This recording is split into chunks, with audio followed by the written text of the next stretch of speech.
When I tell you that I can send out a $12,000 proposal in 8 minutes at the end of a sales call, and then they sign that day, I'm not spending hours crafting custom packages. That's reality for Ali Grummer, the founder of Duet, an email marketing and copywriting agency for bloggers. Now, having the ability to send a $12,000 proposal and have it signed in that amount of time didn't just happen overnight. It's taken a $5,000 incubator program, one productized service, and an incredible investment in people. Let's dive into how Ali Grummer has built Duet to over $250,000 in annual revenue. Now, before we get into the full story of Duet itself, let me give you a little bit of context of Ali's story.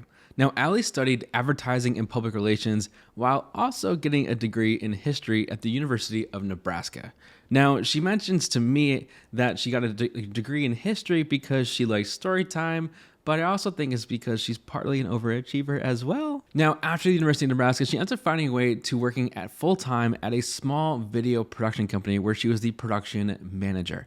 So she would have kind of manage the schedules, who was coming in, and all the coordination that goes along with that. But she would also manage a little bit of the online portfolio that this production company had, and also send out the bi-monthly newsletter for this company. In addition to her full-time job, Ali also starts a side project called askali.com, which was a personal finance blog. But instead of me explaining what it was and how it kickstarted her entrepreneurial career, let me actually have Ali explain herself. I actually started a personal finance blog in addition to having this full-time job in video production right out of college. So I started the blog in 2016. I just wanted to give it a go. I had a part-time job. I was working at a coffee shop one night a week, and I was like, how can I replace my $45 a week income? Oh man, the dreams were big. The dreams were big. And so what happened is that I had a lot of friends asking me about personal finance. So that's how I got into the finance space at all. And my first financial conference was FinCon in 2016, but my site was called Ask Ali because like I had a friend stop me in the cereal aisle at the grocery store and was like, a quick question for you about budgeting. And I was like, oh yeah, sure. We can do that here. Yeah, do it here. That's how Ask Ali started. And I wrote about budgeting, debt payoff, living within your means. Super sexy stuff. I know. Yeah. So but that's how I got into personal finance space. But then the email part came out of how just learning about blogging was like a digital playground for me. Like, remember when I was in college and nobody talked about email marketing, let alone Instagram had just started 2012, but I never went to do social media. As I built out my blog, you have to learn a lot. Like, what is a webinar? What's the purpose of a webinar? How do you write blog content? What is SEO? Yeah. How do you build a website? All of those things. And so, but in the doing that, I realized email marketing was something people had issues with or had a hard time with, and it came really easily to me. Eventually, I decided to go part-time at my full-time job and pursue email marketing and advertising for freelance stuff. Obviously, Ali learns a ton by having this personal finance blog. She learns how to write blogs, how and why to do webinars, how to build a website, and even what SEO is. And she mentions that at the very end that she had a passion and was like this knack for email marketing and just like left it at that. So let me actually have Ali explain more in depth about why she pivoted and more focused in on email marketing. So it's one of those things, like when it comes to self-employment, it's like, what are the things that like crop to the top? Oh man, I rhymed. It's one of those things, like the things that come easily to you and not other people. That ends up being where the money is. Yeah, I met a gal at a marketing conference, and we're talking like corporate speaker, like Yeah. completely not the online business space that I'm used to being in. And she just asked me, she's like, which one is more fun, the blog or helping people with online marketing? And which one is going to make you more money? I don't know how long I wanted to write about personal finance. I didn't want to be a freelance writer, like a finance writer. But it was like kind of a passion project where I got to learn all these other things. And then for me, email was something, like I joke about, I hang out with my cat and play Sudoku. Like I am like an analog-ish person. I say that, but I'm on my phone all the time like a millennial. Yeah, I'm not trying out new trends, things like that. And so I kind of joke that like email is like the least sexy part, like the least sexy form of marketing, right? Nobody often thinks about it, but it's also like the most stable and robust. So how often are you changing your personal email address? Mine is still, oh no, I was about to say it out loud. First name dot last name at domain.com. Like I haven't changed it since I was a freshman in college. And so it's one of those things like you build relationships with people that way and you don't lose them. and you can continue to grow things over time. So through this process, it kickstarts Allie's interest in starting her own business, especially with freelancing and building it around email marketing. And originally she was going to build this business with her best friend, but then that best friend got pregnant with twins, so she was a little bit preoccupied. And so Allie made the decision that she actually was going to start her own business just by herself. And she does that. In the summer of 2018, she starts Duet. And she does something that I think is really clever and should be noted here. She, instead of just going full-time on Duet and just kind of making this big leap, she actually negotiated with her full-time employer to go part-time, so that way she had some stableness of income there, and that gave her time back to actually start building Duet. But as Allie starts building out Duet and kind of the frameworks of all of it, she's realizing like she doesn't have all the different knowledge that she really wants for starting her own business around email marketing. But then she got a very timely email from Val Geisler to join her incubator. Now, if you don't know Val, Val is an email expert. She was one of the first employees at ConvertKit, which is now Kit, and Val really knows email marketing. And she was starting up this new incubator for those that want to be more confident in email marketing. And this was a big investment for Allie to even consider. It was an investment of $5,000. And for Allie, that's a big chunk of change, especially when you're only about 3 months into starting a new business. So let me actually have Allie explain why she decided to join Val's incubator program. I actually that fall went to a paid webinar, it was a sales webinar for a 4-month incubator on email marketing from I think she was like employee number 6 at ConvertKit. And I'd known who she was because she'd written some of the earliest sales emails. I'm like, I know your name from getting ConvertKit emails. And the only reason I got ConvertKit emails is because I had a blog and got into that whole space, right? And so her name is Val Geisler. And so I ended up paying $5,000 for this incubator, like 3 months into business. I asked her for like, can I pay this over 6 months? Like I was like, can I have an exception? So it was like $650 a month, which is not nothing, but I also live in Lincoln, Nebraska. My rent was $525 at the time.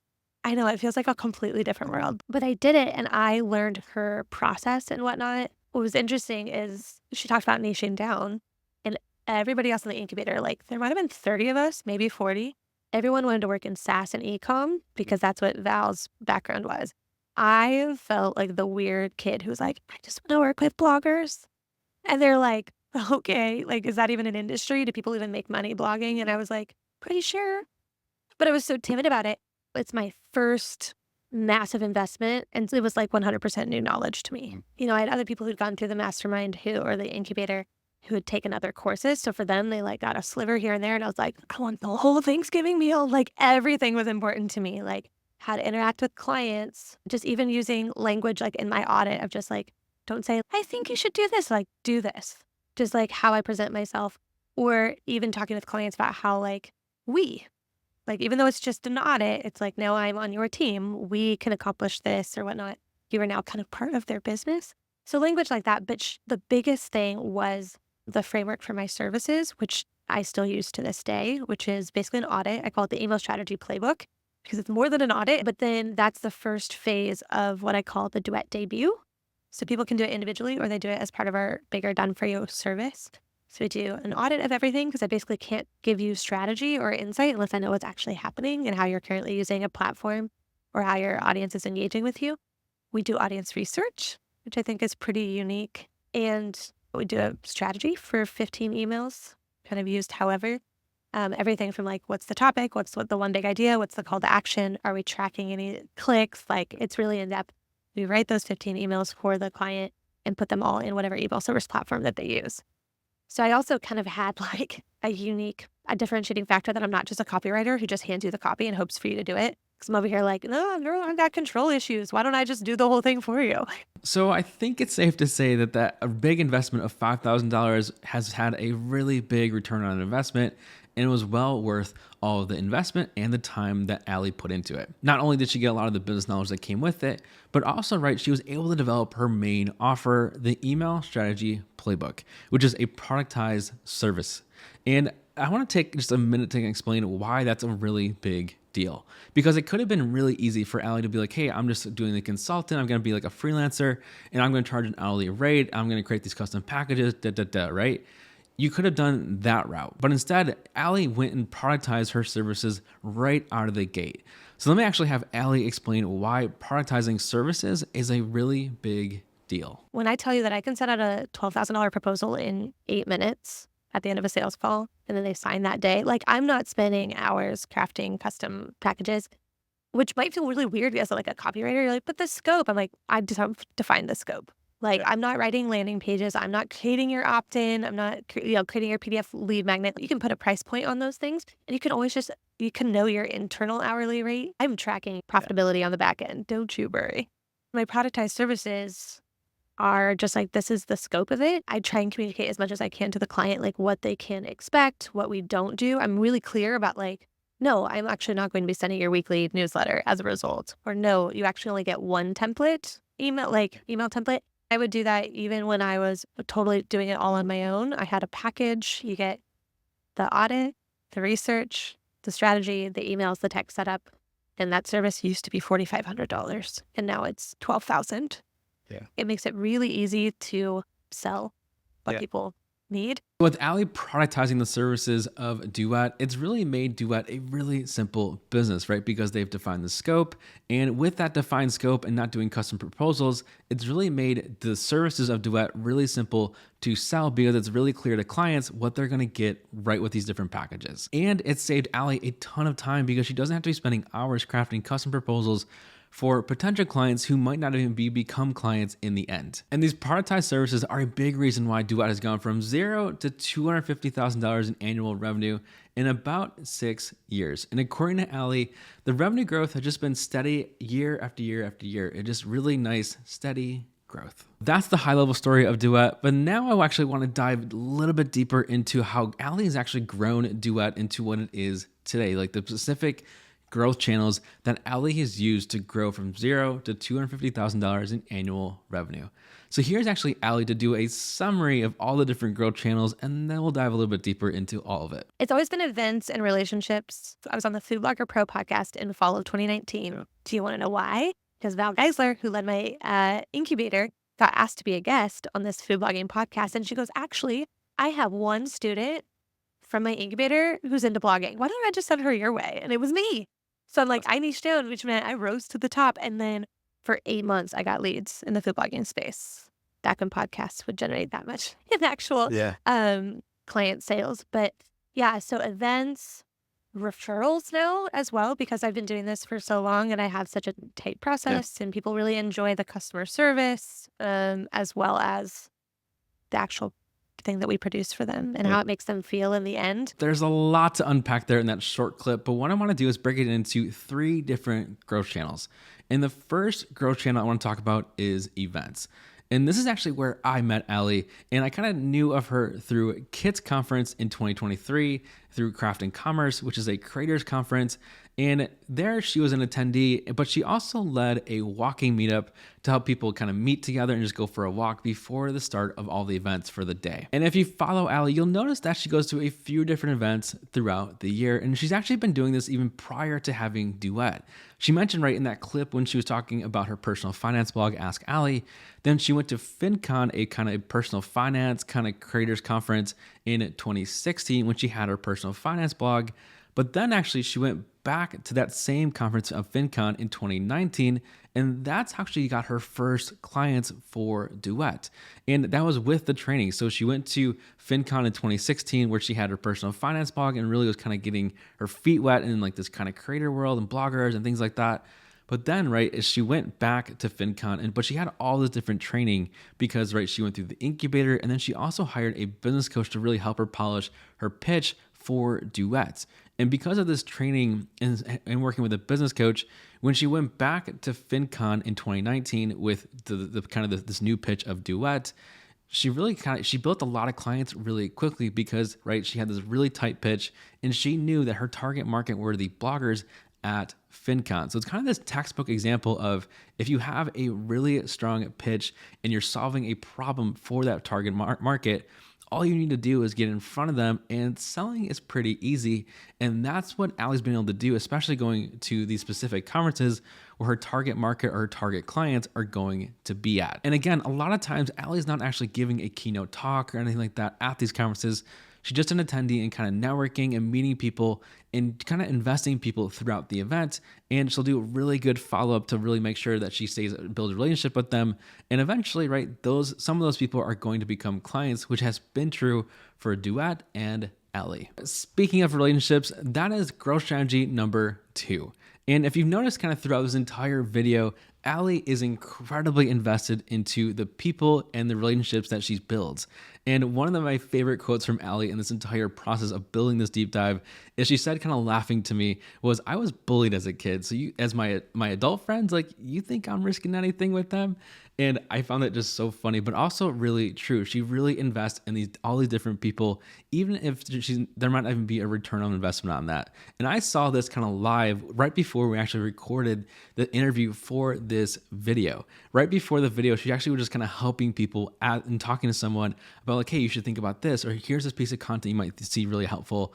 All these different things. She was really caring about the person, even though she probably just met that person right there. Allie was just investing in people, and by just investing in people like that all the time, you're going to build a lot of good relationships, and with that, right, people are going to build trust. And the more you do that, especially if you're going to new events and conferences, right, you're going to build all these new networks, and people are going to naturally want to work with you, especially if you are solving their problems. Which for Allie, a lot of times she is solving a lot of their problems by doing their email marketing for this specific market. And this carries over into kind of the client work that Duet and Allie do, right? By caring with the people side and really investing into the client experience of all of it, right? They're going to have a really good experience because you're solving their problems, but also, right, you're making it really easy.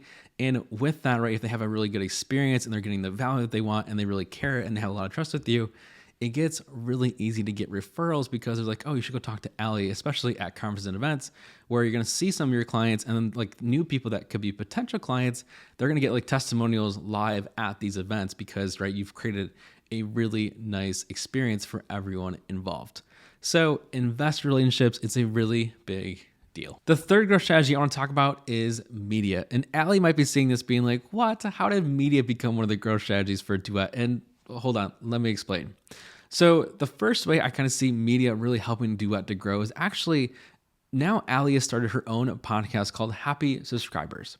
And this really hasn't been a huge part currently because she just started it like a month ago. But I think this is actually really clever because it really ties all of the different growth strategies Allie has used to build Duet, right? So she has this media play, but also, right, it's going to help her build relationships even deeper because if you're inviting people on your own podcast, right, you're going to get to know them in a different way, and you're going to help also share all the wonderful work they're going to be doing as well. So it's helping to build relationships, and also, right, if you're in someone's ears for 30 minutes, that builds a lot of trust. But also how this kind of ties it up is actually a good chunk of the leads and the client base that Duet has actually come from Allie being a guest on different podcasts. So for example, in the fall of 2019, actually Allie got invited to be a guest on this podcast called the Food Blogger Pro Podcast, which is a niche podcast. It's not this huge brand name recognized things. But by being on this niche podcast, which she actually got invited because of Val Geisler, she was actually able to get leads from this particular podcast for 8 months in the food blogging space. So if you look at Duet's client base, it's a lot of food bloggers, and a good chunk of them have started because she was a guest on the Food Blogger Pro podcast. So there's still a ton of value to being on smaller podcasts because, right, you're going to be in these audiences that are typically really invested in whoever the host is or whatever the topic is. And so there is a ton of value of going on these smaller podcasts, especially if you're just getting started with your own business, and especially if you're looking for clients. So that's Allie Grummert and Duet. You can learn more about Duet at duet.co. And if you found this video helpful, I would love it if you can give it a like. And if you're looking for more content like this, you can check out the newsletter in the description below.